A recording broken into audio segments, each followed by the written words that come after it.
4 Meji YouTube video K Lia Oper Jo Tum Ny Story Lik KDHS K Oper Time En Strong Hook Lik K Do. Hook Jandar. Suspenseful our curiosity Sai Barpor Hona Chaye K Mary Veur Engage Ho Jn our video Ko NTK Dek and the quiet evening. The sun dipped low, painting the sky in shades of orange and crimson. A soft breeze whispered through the trees, carrying the faint scent of jasmine. The street was empty, each house silently guarding its secrets. Footsteps echoed lightly on the pavement, but none followed behind. A sudden rustle from the bushes made the heart skip a beat.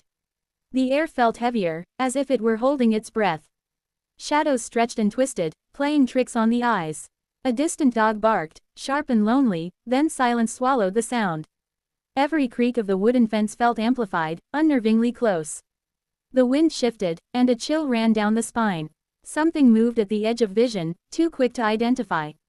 The eyes darted, trying to catch the shape, but darkness kept it hidden. A door creaked in the distance, though no one had passed it moments ago. Heart pounding, the quiet evening suddenly felt alive with unseen presence. The quiet evening had settled into a deeper stillness, as if the world itself had paused.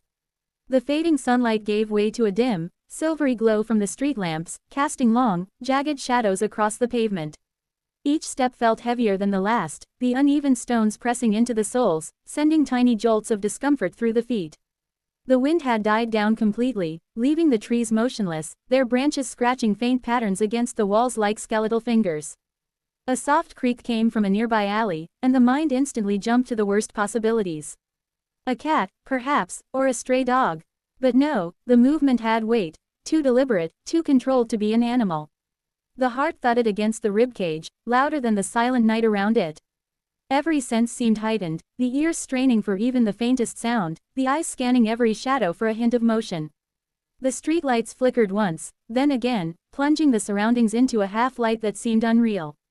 Shapes warped in the corners of vision, sometimes appearing human, sometimes dissolving into nothing.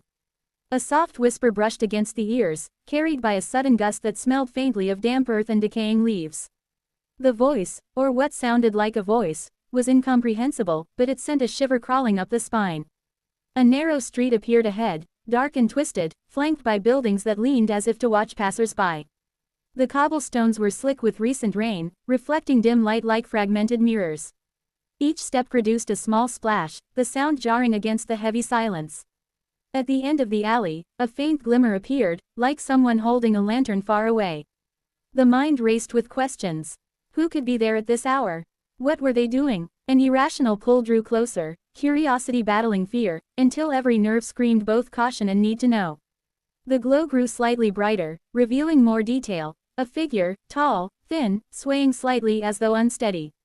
The features were obscured, a shadow across the face, but the posture suggested someone waiting, or perhaps watching. A sudden snap of a branch behind made the body freeze instantly. The figure ahead did not move.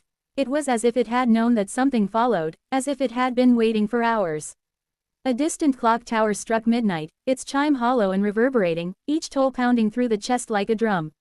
The sound seemed to awaken the street, amplifying every small noise, a dripping gutter, a scuttling rat, the faint hum of electricity in the wires. Above, the steps forward slowed, hesitant. The body felt heavier with every inch, weighted by a strange anticipation. The figure's head turned slightly, too deliberately, in the direction of the observer. No facial features could be seen, but a coldness emanated, a sense of scrutiny that made the